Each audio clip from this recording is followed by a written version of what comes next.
Bien, bonjour à tous et bienvenue dans cette nouvelle vidéo. J'espère que vous allez bien. Bonne année à ceux à qui je l'aurais pas encore souhaité. J'espère que cette année sera réussie aussi bien dans votre golf que dans votre vie en général. Donc, petite vidéo au practice, c'est l'hiver. J'ai essayé d'aller sur le parcours comme vous avez vu dans le vlog précédent. Ça s'est pas très bien passé, donc on retourne un peu au practice. Et je réfléchissais un peu et je me suis dit, il y a des choses, il y a des erreurs qu'on fait au practice. Et si on peut les éviter, peut-être que notre progression va être plus rapide. Et je me suis dit, je vais vous partager ces erreurs pour peut-être que vous les évitiez vous aussi. Donc c'est parti, je vous laisse mettre un petit j'aime comme d'habitude, à vous abonner si ce n'est pas déjà fait. En commentaire, vous me dites si vous voyez d'autres erreurs qu'on fait au practice ou si vous êtes content d'avoir découvert ces erreurs que vous faisiez. Dites-le moi en commentaire, ça fait toujours plaisir d'avoir votre retour. Et puis allez, c'est parti sur cette première erreur. Alors, la première erreur, et là c'est vraiment la base de la base, c'est simplement de venir au practice sans aucun objectif. Et je vais vous expliquer un peu quels peuvent être les différents objectifs, parce que forcément, il y en a qui disent des choses et d'autres non. Mais tout simplement, venir au practice, juste taper des balles comme ça, je trouve que ça n'a pas d'intérêt. Vous risquez de vous faire mal, ça va être complètement improductif. Vous avez juste, le dirigeant du golf sera très content, hein, vous allez taper des balles et puis lui il va gagner de l'argent. Mais je trouve que c'est quand même un peu dommage, il faut avoir un objectif. L'objectif, ça peut être un objectif d'entraînement, quelque chose que votre coach vous a donné, un tips que vous avez vu en ligne, ça peut être aussi tout simplement un échauffement avant une partie, mais aussi, et là c'est là où peut-être certains n'y penseront pas, ça peut être aussi juste pour se détendre. Et c'est un objectif en soi, c'est-à-dire qu'en fait, je ne sais pas, vous avez passé une semaine de merde au bureau, c'est le week-end, vous dites j'ai besoin de me détendre, j'ai besoin de taper des balles, d'évacuer un peu la pression, c'est un objectif comme un autre. Et donc, c'est pour ça que je dis c'est quand même avoir un objectif de juste venir taper des balles pour se détendre, et c'est pour se détendre. C'est-à-dire qu'en fait, si vous y allez pour vous détendre, ne commencez pas au plein milieu de votre séance de practice, vous êtes venu pour vous détendre, à vous énerver, à vouloir travailler des trucs techniques. Vous voyez ce que je veux dire? Donc pour moi, c'est vraiment la première chose. Pensez à avoir des objectifs, et des objectifs où vous le savez au moment où vous arrivez sur le tapis.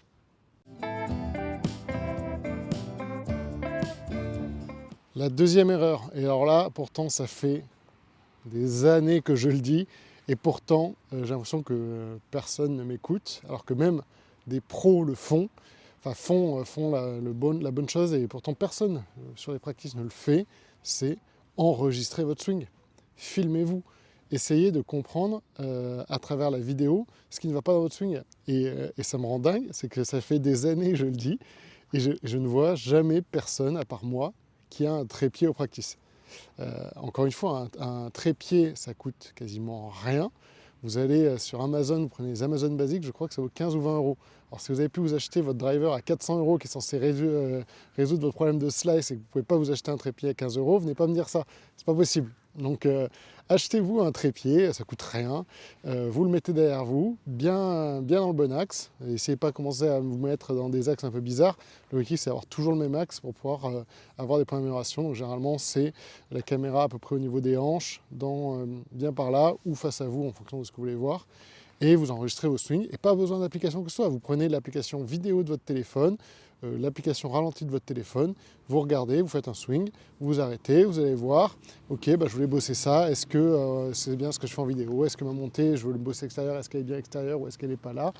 Et vraiment, filmez-vous, c'est un truc de dingue, je suis toujours tout seul avec mon trépied, donc en plus je me sens un peu seul, donc pensez-y, c'est important.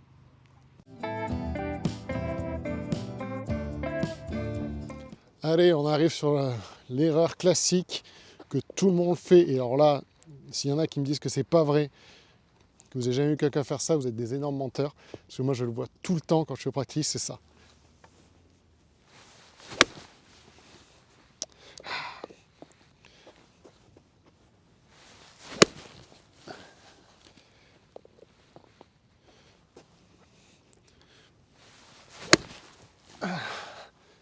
La mitraillette. Les gens qui enchaînent les balles à une vitesse, vous vous dites, mais ils ont un train à prendre, c'est pas possible. Mais non, même pas, parce qu'en fait, moi, le nombre de fois où je suis au practice et que les personnes à côté de moi, je tape, je suis quelqu'un qui joue quand même, même au practice, je suis quand même un peu rapide. Mais quand je vois que moi j'ai fini un saut et que la personne à côté est déjà allée chercher son troisième dans le même temps, je me dis c'est pas possible. Donc en plus c'est même pas qu'ils ont un train à prendre, c'est parce qu'en fait ils ont le même temps que moi. Même des fois moi je pars et je vois qu'ils repartent chercher un cinquième saut. Enfin, je me dis mais Encore une fois, hein, le directeur du golf va être ravi, hein, vous êtes de très bons clients, vous passez vos balles comme c'est pas permis, vous rapportez plein d'argent au golf, mais je ne suis pas sûr que ça soit hyper efficace, ça ne sert à rien. Prenez le temps. Si vous avez un drill à travailler, travaillez votre drill. Si vous avez, je ne sais pas, des problèmes de distance, prenez une cible. On verra ça après dans les autres erreurs, mais prenez le temps. Vous êtes au golf, on est mieux au golf qu'en prison, donc autant en profiter. Même si vous avez que, je ne sais pas, 20-30 minutes de practice, prenez qu'un saut et demi et essayez qu'il soit efficace. Vous verrez, vous vous sentirez bien mieux après une bonne séance efficace de practice qu'après avoir tapé 8 sauts où vous n'aurez pas réussi à mettre une balle. Je vous l'assure. Autre chose que je vois assez régulièrement, mais que je fais moi aussi. Et d'ailleurs, ça m'énerve encore plus quand je le fais parce que je sais que c'est idiot. Mais bon, après on est humain, mais il faut le savoir. C'est tout simplement, je sais pas, vous êtes au practice, et là, faites un coup de merde et vous vous énervez. C'est débile. Le principe du practice, c'est de s'entraîner et donc de faire des mauvais coups. Donc ça sert à rien de s'énerver. Mais je vous dis, encore une fois, moi je le fais aussi. Quand j'enchaîne les mauvais coups, normalement ça finit par me frustrer et m'énerver. Alors que je sais que c'est complètement idiot, que je vis en practice, c'est pour m'entraîner et c'est normal de faire des mauvais coups. Et c'est vraiment ça qu'il faut savoir, c'est normal. Vous ferez des mauvais coups au practice. On n'est pas sur le parcours. Sur le parcours, effectivement, c'est énervant de faire un mauvais coup parce que vous avez un seul shot pour réussir. Il n'y a pas d'autre balle en fait. Une fois que vous avez tapé votre coup, il est tapé.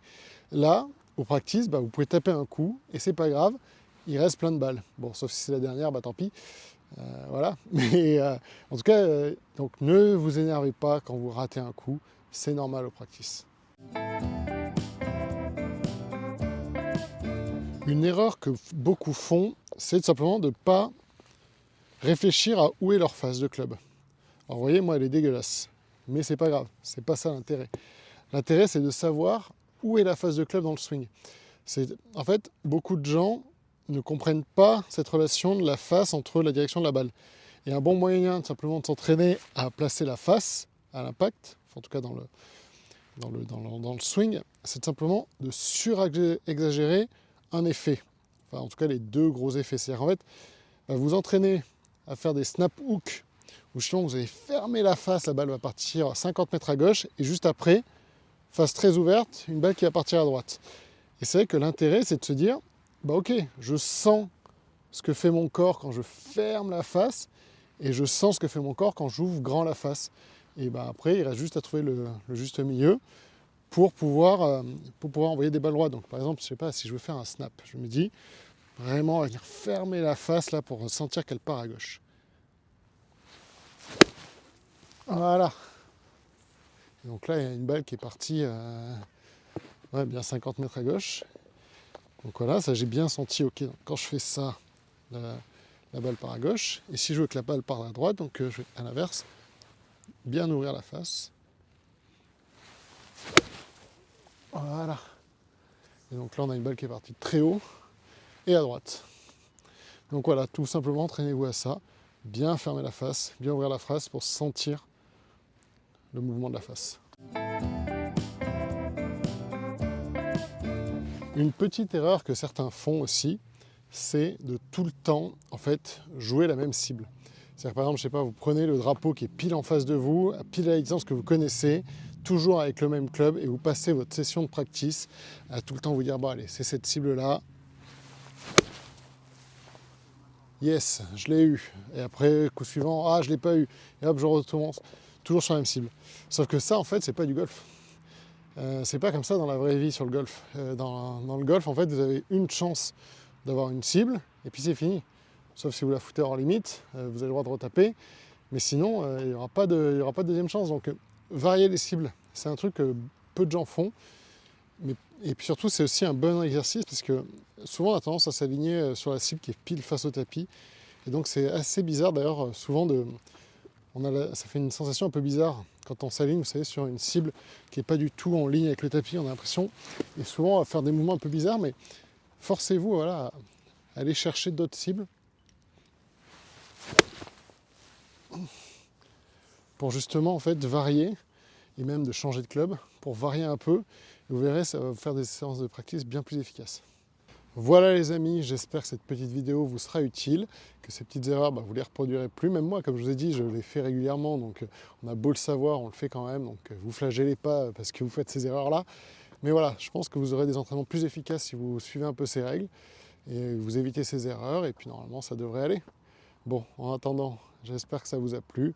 Le petit j'aime pour me le dire, le petit commentaire si jamais vous voyez d'autres erreurs que je n'ai pas mentionnées dans cette vidéo, et puis à vous abonner pour ne pas rater les prochaines vidéos. Ciao les amis!